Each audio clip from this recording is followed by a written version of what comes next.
Okay, so we'll be covering system hardening, system logging, and intrusion detection today. Last Monday, not last Monday, 2 days ago, we covered what's a CTF, generic CTF prep, and specific CTF prep for this CTF. We also covered some incident response. Some things that I would say you should really be looking at are definitely system hardening, potentially system logging, and potentially intrusion detection. The last two are if you feel like you can handle it. So, let's just dive in, and we'll get to that part later. Okay, system hardening. I really think you should take a good look at what are called STIGs, Secure Technical Implementation Guide.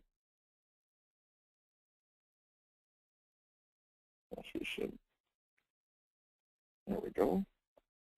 Secure Technical Implementation Guide. Good little change there. So STIGs are what the government often uses, generally the military, and we use them as hardening guides. So it lets us know how to really lock down something. The reason I like them is they have STIGs for pretty much everything. Windows, Unix, Linux, applications, Oracle, that kind of stuff. You can pretty much get a STIG for pretty much anything. So for a CTF, they're really good to have handy because you often don't know what you will be playing with in a CTF. You don't know what someone's going to give you. So having something like that close by is usually pretty good to have. The next thing I would say to look at is hardening guides.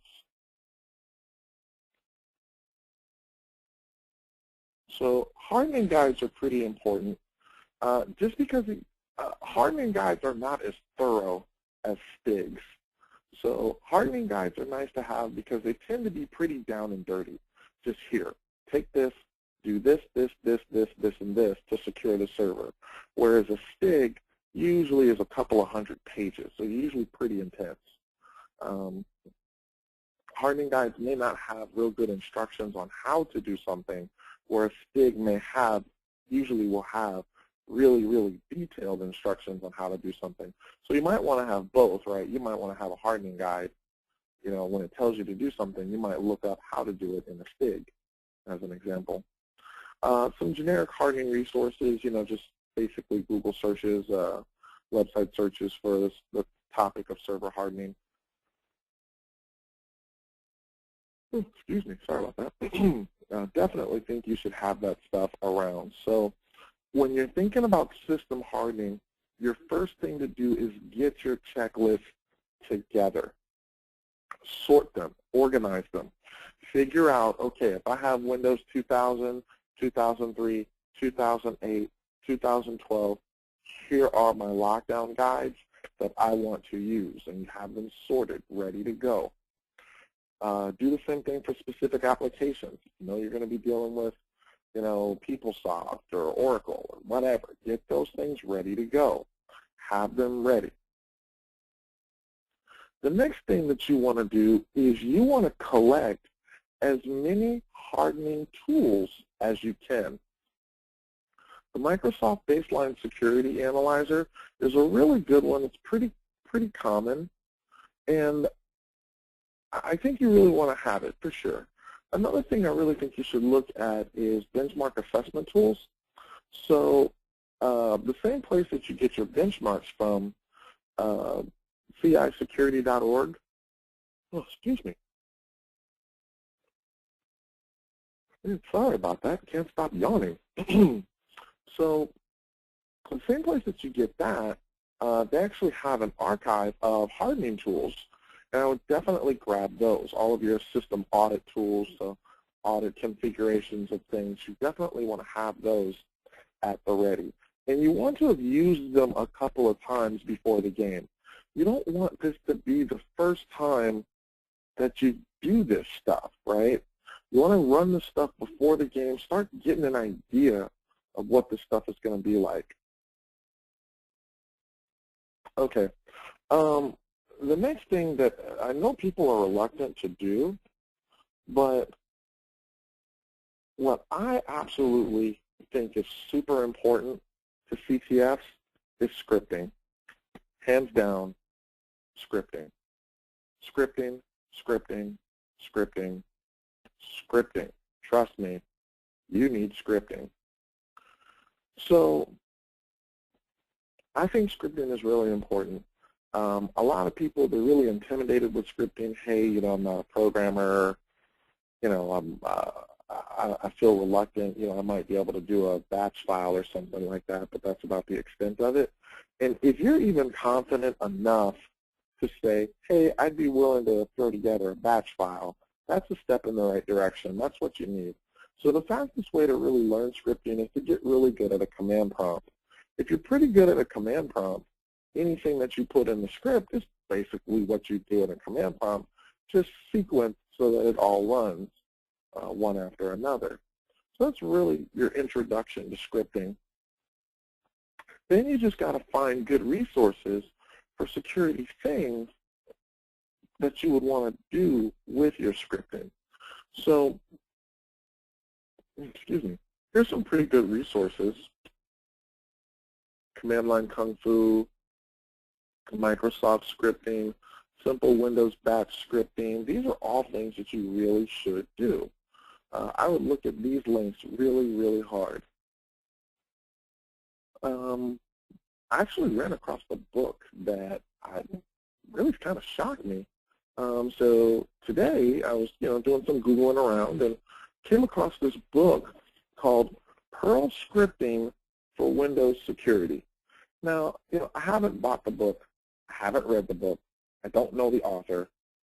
But, from just a real quick of looking at it that I did on Amazon where you can actually, do the look inside of the book and all of that, it actually looked pretty helpful.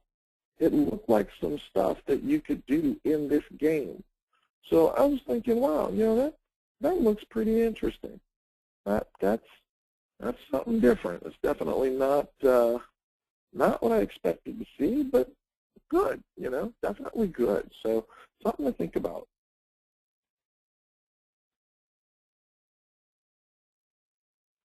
Okay, the next thing I would say to really, really think about is continuous monitoring. You just don't want to set it and forget it, right? A CTF is not a Ronco. There is absolutely nothing in a CTF game that you can just do one time. I mean, nothing. There's always something that you will more than likely have to repeat. There's always something you will have to check and make sure that it was done, and more importantly, make sure that it hasn't changed. So be conscious that other teams may have somebody who is really smart. And I don't mean really smart like you're going to lose. Just because a team has one or two players that are really, really super good at something, it's a team game. So the best team will win, not the best player. So just because any one particular team may have a really skilled attacker, it's very unlikely that just having a really skilled attacker is going to win the game. Same thing with having a really skilled defender. It's more than likely not going to win the game for you. So, but that doesn't mean don't worry about it. It doesn't mean you shouldn't care about it. When you deal with people who are very skilled, you're going to have to find that you may not know how he did it. You just know that he or she did it, and you better frickin' fix it. So anything that you've done in terms of security configuration, I would definitely look at having some script that checks it, and then really looking at continuous monitoring, repeatedly checking it to make sure that it has not changed. So, whoops. Oh, that's a mess up in these slides. Man, I really messed up these slides. Sorry about that. Okay, well, let's jump to system login. What I was going to show was system automation, so I guess I messed up my slide somewhere, but I'll come back to that. All right, next thing, Windows login. When it comes to creating logs, a lot of people, they claim, yeah, but won't this be in the logs? But what you'll often find is very few people really understand logs. So I think the biggest thing that you're going to need to start with is if you want to get into system logging during the game, you want to make sure that you really have a pretty good handle on how Windows logging works. So get a good feel for how Windows logging works. Here's some links for tutorials that'll help you with that. Get a really good quick cheat sheet reference for exactly what the common event IDs are. So, if you see a 520, you want to know what it is, right? Now, for system logging, there's actually a pretty healthy chunk of free tools out there for system logging. The one that I think is so neglected is the Microsoft Log Parser. So right at the first link for free tools, you have what's called the Microsoft Log Parser. The Microsoft Log Parser is a free log parser that allows you to pretty much deal with any kind of Windows logs. I mean, any of them. So if it's IIS logs, if it's system logs, your Microsoft Log Parser can rip through that stuff and sort it. You have to use an SQL syntax, but it's a free command line tool. Now, something that's really interesting is Log Parser Lizard and Visual Log Parser are two free GUI front ends for it. So you want to get comfortable using the Microsoft Log Parser so you can rip through your logs and figure out what's going on. The second thing that you want to do is get yourself a tutorial. This is all stuff. You don't want this to be your first time doing this. You need to be doing this stuff before the game. You need to be doing this stuff before the game. You don't want to be in the game and it's your first time using the Microsoft Log Parser. Now, if you really want to take it to the next level, right? I'm not trying to say this is something you do on the fly, but if you really want to take it to the next level, what I think you should look at is Splunk. So if you want to build up Splunk and configure it with some custom queries and that kind of thing, it's definitely some interesting stuff that you can do with Splunk. But like I said, it's not for the faint of heart. If you're going to do Splunk, I would definitely be working on it probably today or tomorrow so that you know it's ready to go by next week's game.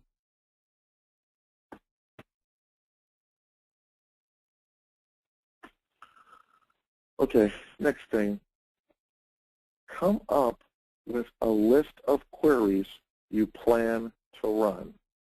If you're going to be looking at logs, generally in a game, you're going to have so much happening. There's going to be so many logs happening, being created, so many events being created. You need a way to very, very quickly figure out what in the world is going on.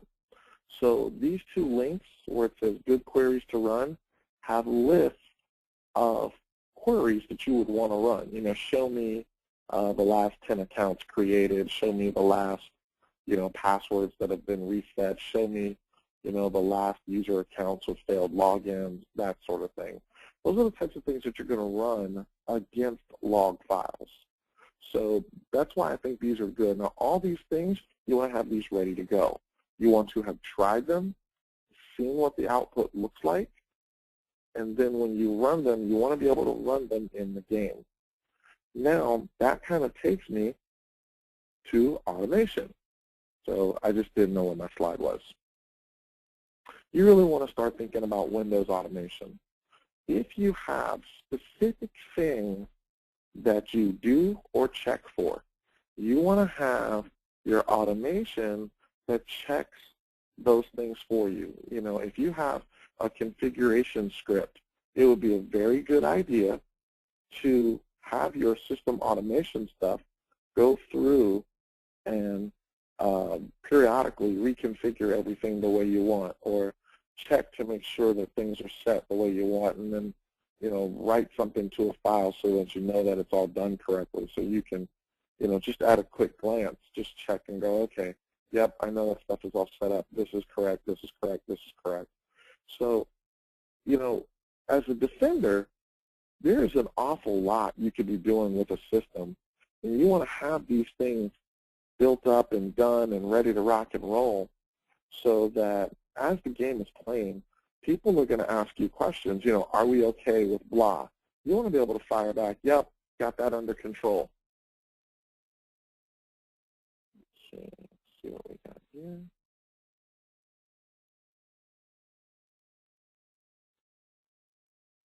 Automation Puppet Enterprise.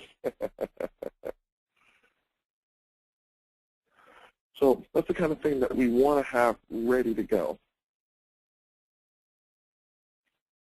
Okay, the next area of focus is intrusion detection systems. So logging, system hardening, you have to do. You absolutely cannot play this game without system hardening. You will get crushed. Logging, you do not have to do it to play this game. You don't have to. It's nice. It'll really be a nicety, but not required. You can play the game without setting up verbose logging. You can play the game without setting up intrusion detection. It's a nicety, not a requirement. You're going to find that really digging in and doing all the verbose logging is a lot of work. So on a scale of 1 to 10 of a lot of work, 1 being the least, 10 being the most, setting up a lot of verbose logging and scripted things to check and figure out what's going on, you're going to find that's probably like a 7. If you're going to set up intrusion detection, in terms of like amount of work, think 9 on a scale of 1 to 10. It's a lot of work. If you're going to be dealing with throwing up an IDS, you're going to have quite a bit of work. Let me see, we got a question here.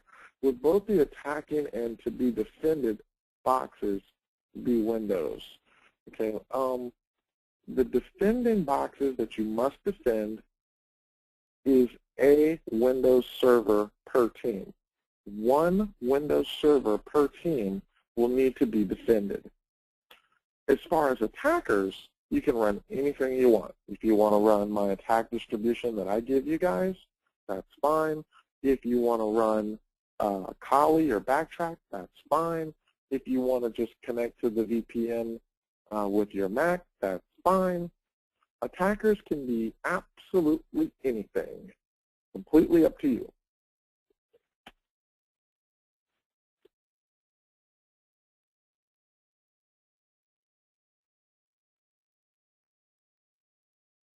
Oh, Trevor says that for Windows, Microsoft Security Compliance Manager can be quickly applied. That's probably something I should throw in there.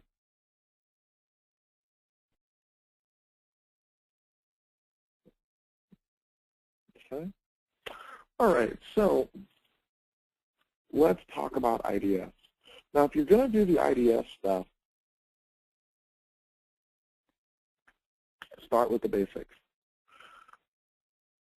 If you're going to run an IDS, do you have the resources to run it? Okay, I really think if you're going to run an IDS, you want to do it on something like VMware Workstation or VMware ESXi. I really think that you want to have a pretty beefy box if you want to do it. I think you should dedicate at least 2 gig of RAM to your IDS. I also think you should run your IDS on the same physical server as you run your defensive server virtual machine. So the reason I say that is it just makes network configuration for the IDS much easier.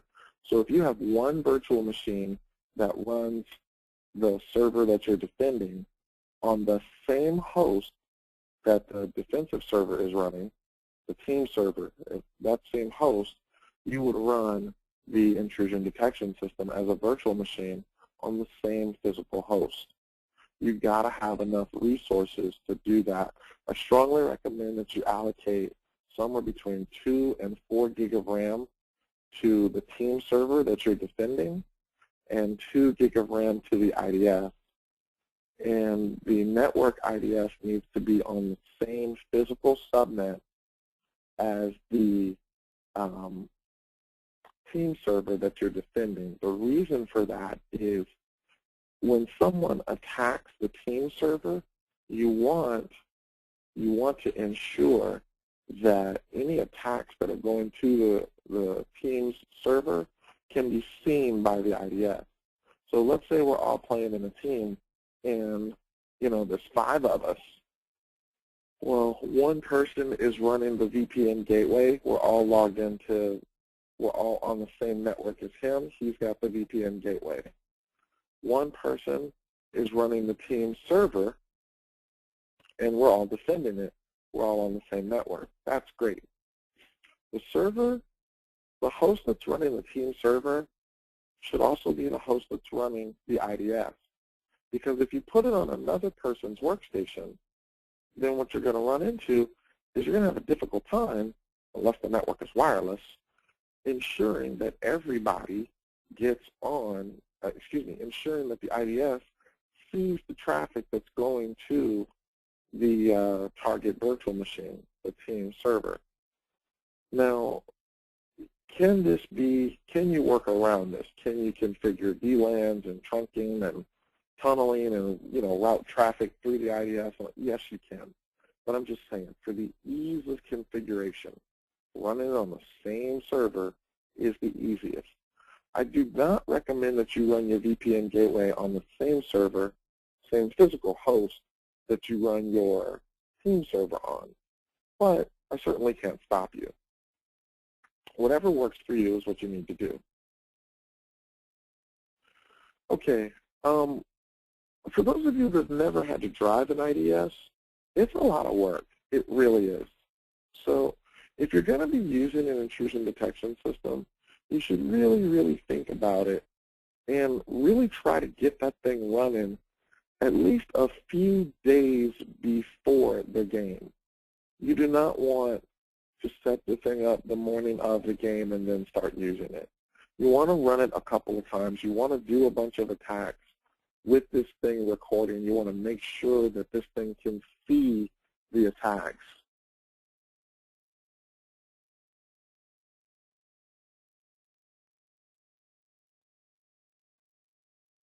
Okay, Mike's saying that he's having trouble with the audio, saying that he's losing audio. Is anyone else having issues with audio?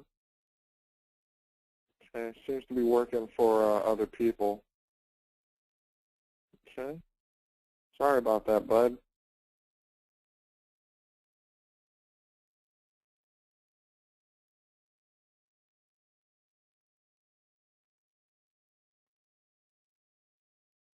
Okay, Trevor's saying that he had issues Monday, and he just had to disconnect and reconnect.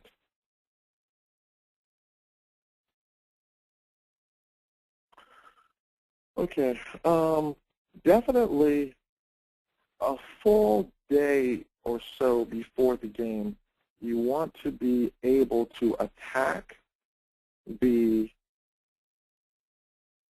host server, the team server, and make sure that the IDS is recording that traffic. You want to be able to see it. You want to, verify that it's doing what you want. And get used to being able to clear alerts, eliminate false positives, track IPs, all that kind of stuff. You want to be able to do all that way before the game starts.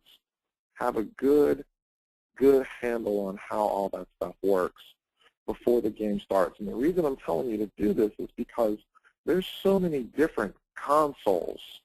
You could be in Snorby, you could be in Squeal, you could be in all these different base and all these different safe. There's so many different consoles just to snort, for example. It could be each console takes time to learn, even to do really trivial things like, sort by IP address. You got to get used to that console. So you want to make sure that you're trying to do that stuff ahead of time and get comfortable with that console ahead of time.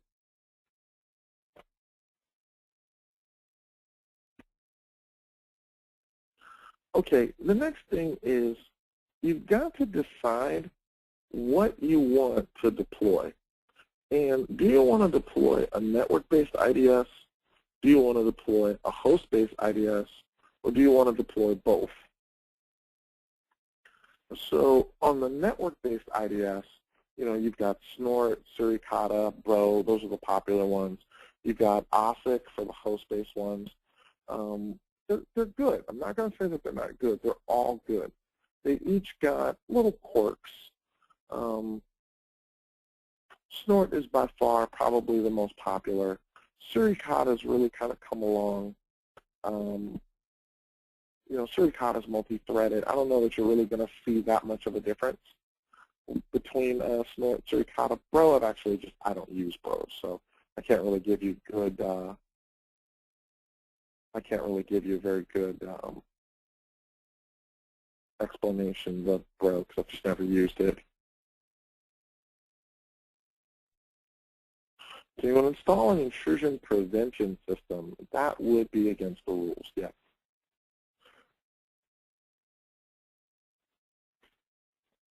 Okay, quick things to think about. So network-based IDSs are good, but they tend to be really false positive prone. I mean, you tend to just light up like a Christmas tree with a network-based IDS, so be ready for that.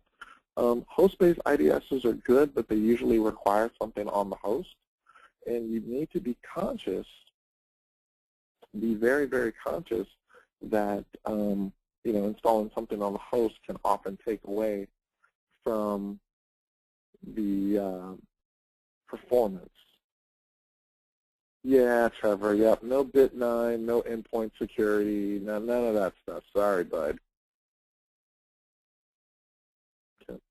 All right, now your best solution is going to be to combine, go with some sort of hybrid IDS solution where you've got both network and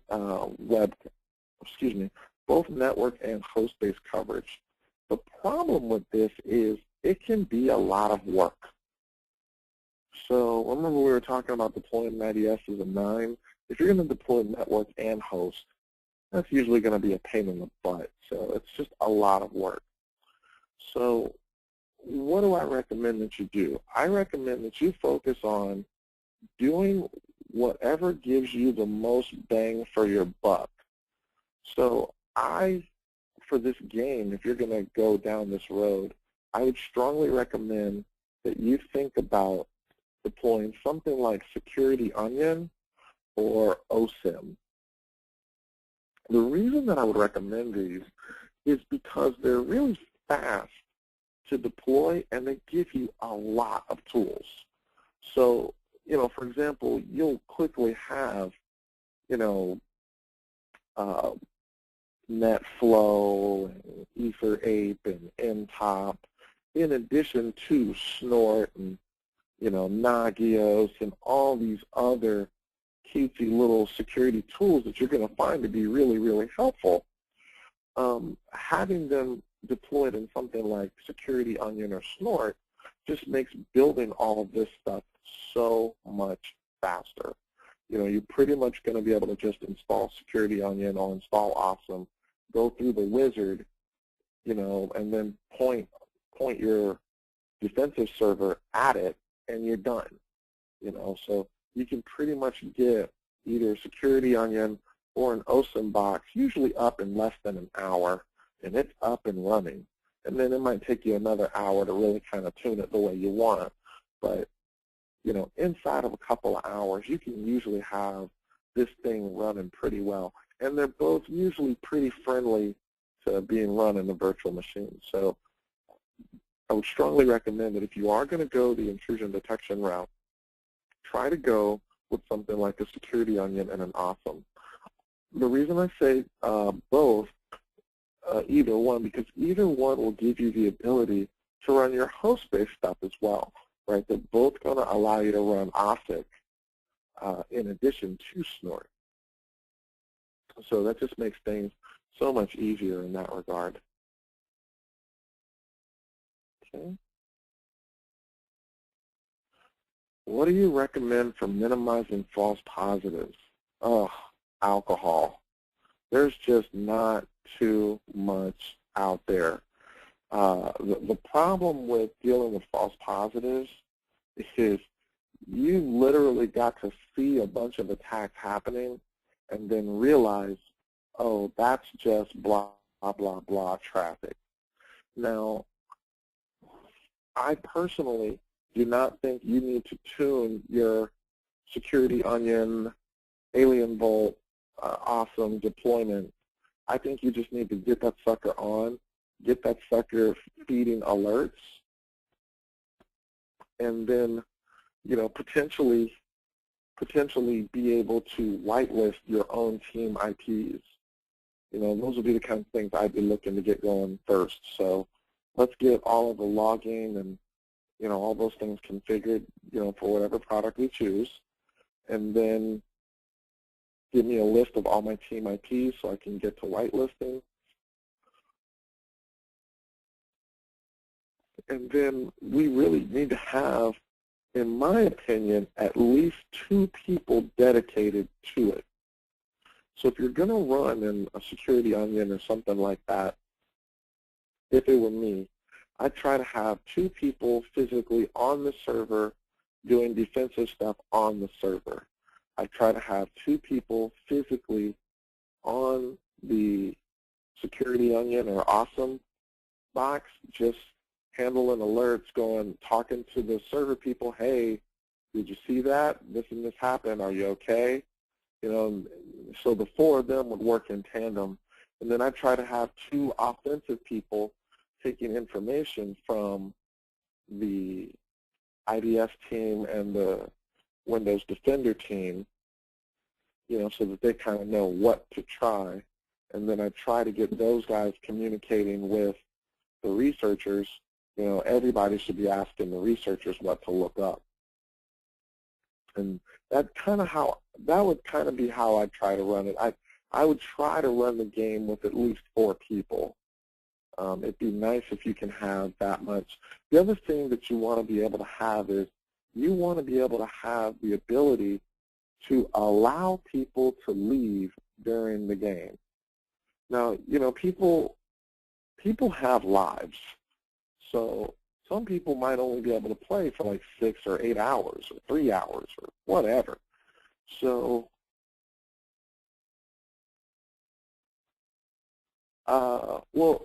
if you don't have a team, remember, anyone who's not on the team today will be placed on a team tomorrow. So you're going to need to work with your team and figure out, are you going to be an offensive person, a defensive person, all that kind of stuff.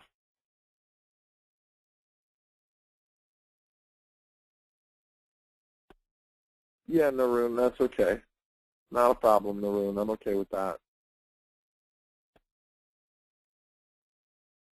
Okay, Darren, if you had a teammate sign up, I just need to know who that teammate is, you know, when I'm setting everybody up, and I'll get you all squared away.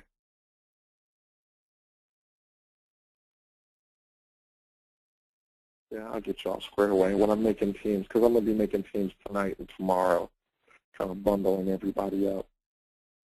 Okay.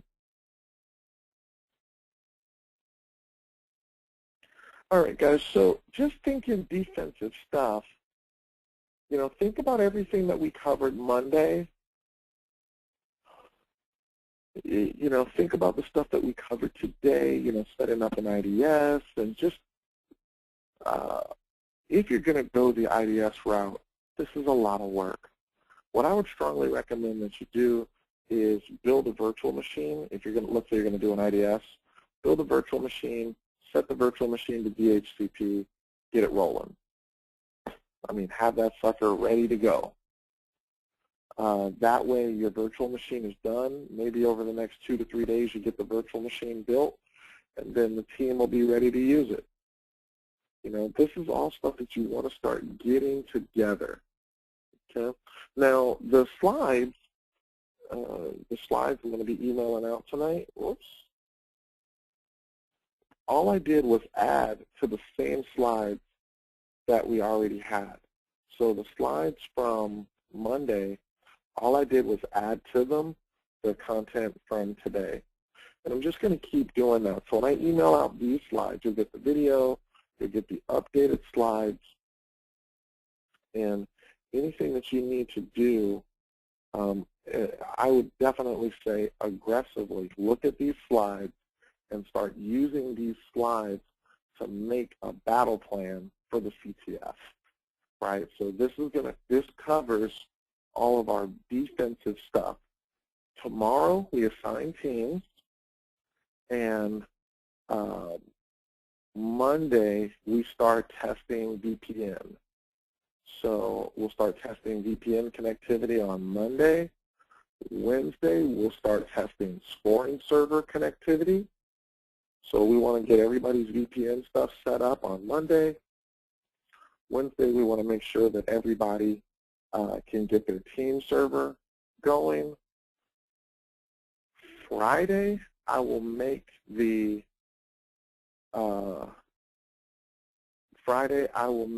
actual team servers available to each respective team.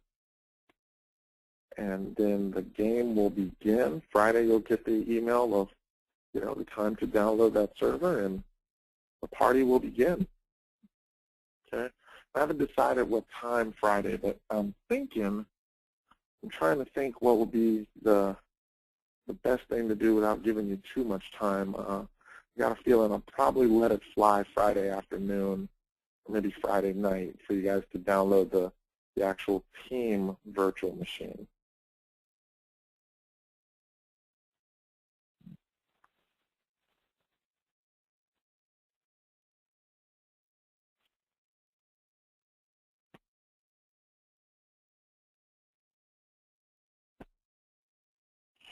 Yeah, not a problem, Jason. You can do that.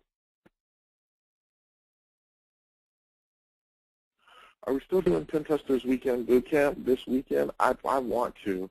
I really want to do it this weekend. I've got some thoughts on maybe I should move it just so I can keep working on the CTF and do some debugging.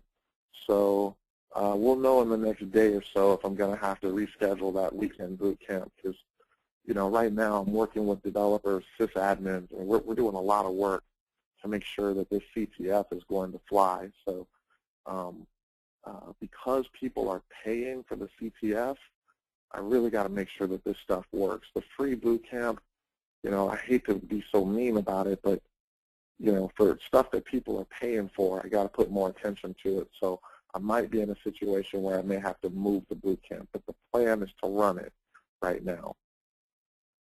Okay.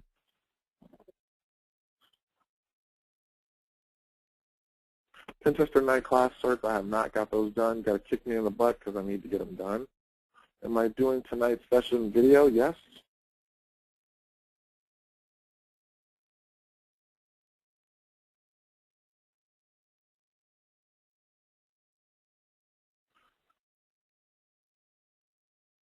Will the server VM have internet connectivity? Yes. Will you be able to upload scripts and tools to it? Yes. The server will have VMware tools installed? Yes. So you should be able to drag and drop to it.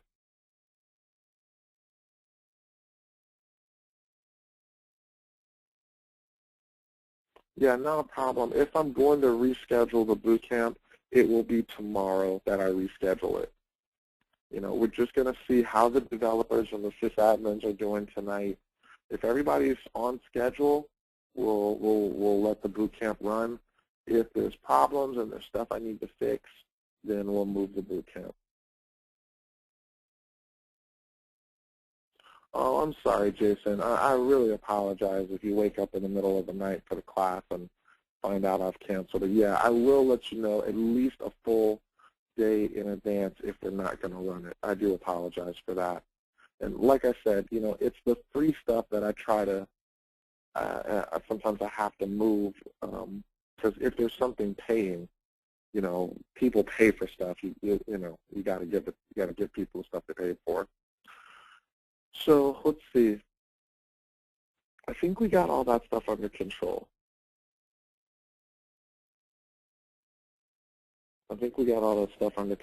So tomorrow, teams.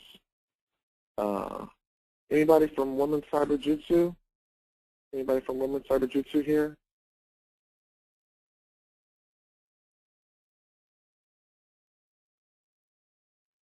Okay. All right. So any of the people from Women's Cyber Jutsu, I just got off the phone with Lisa, and we're going to try to do another run of this on Sunday. So just a quick heads up for you guys. We're going to try to do another run of this on Sunday. I want to make sure the VPN and scoring server stuff work.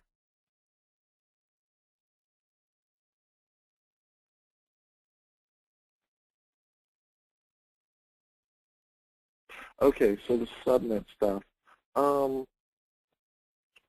The subnet stuff is not a must. It is just a recommendation. So, if you're going to play,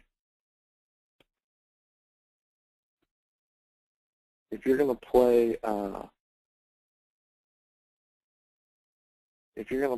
the game, and just to be on the safe side, it's nice to put yourself on an isolated subnet so there's nothing for anyone participating in the game to attack.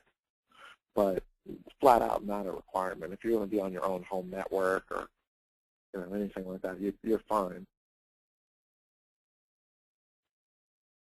Exactly. The whole subnet idea is just to try to add as much protection to your home network and your home infrastructure as possible. I know pretty much everybody playing. Almost every single participant is a student, friend. I know most people, so I personally do not believe you have much to worry about. But if you're going to be playing games like this, there's no point in being careless. Okay. All right. So, Darren, if you need to call me, I'm about to button this up. You can give me a call right now.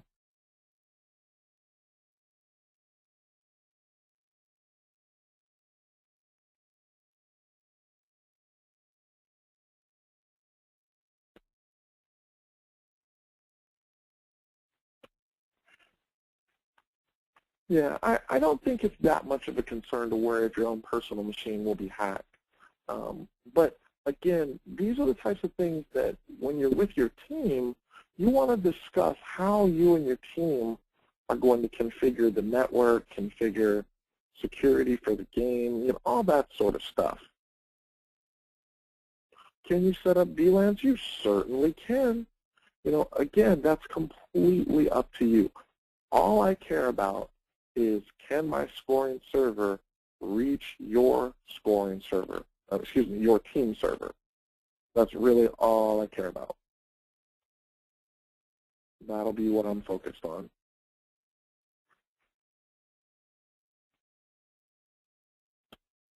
Okay, and we're going to spend the bulk of next week really, really, really working to make sure that VPN and network connectivity and all that stuff works. Okay, guys?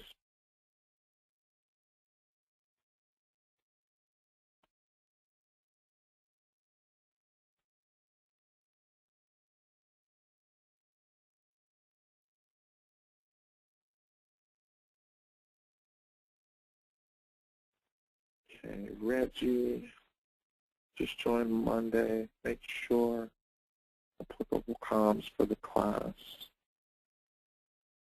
Okay. All right. Look, Reg, send me an email. Jason, send me an email. I'll get you guys both what you need. Jason, I'll get you the link. Darren and Reggie, make sure I know which of you is on what team and all that kind of stuff. Also, since I'm making teams tomorrow, one last time, guys, if you got a friend that you're trying to drug deal and coerce them into getting in the game, try to do it tonight, please. We really don't want to be late in the game next week adding team members and stuff like that. So let's really try to get them in tonight, and you know, I'll try and get that taken care of. Okay.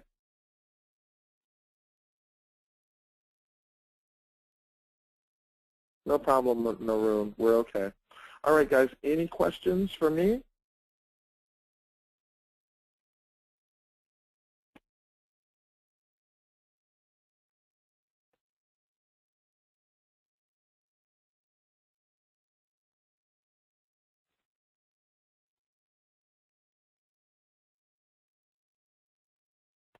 Will I place you on a team if you've not signed up for the actual game? I sure hope not. Can't say mistakes don't happen, but sure hope not.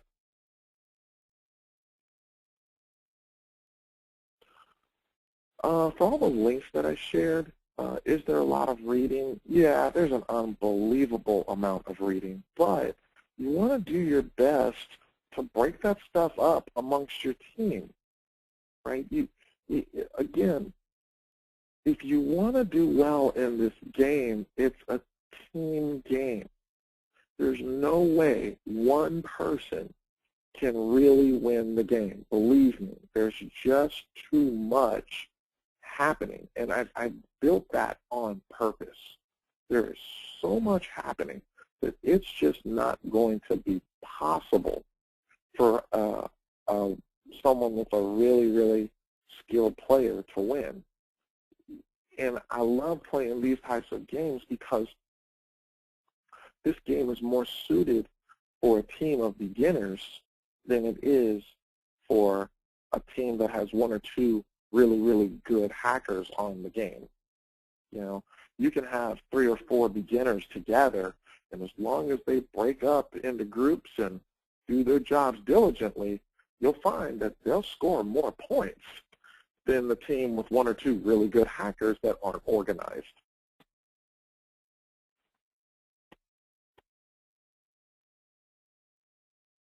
Okay, absolutely perfect.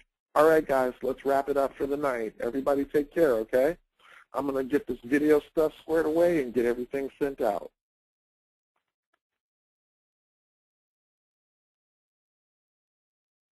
No problem. Everybody, good night. Take care, guys.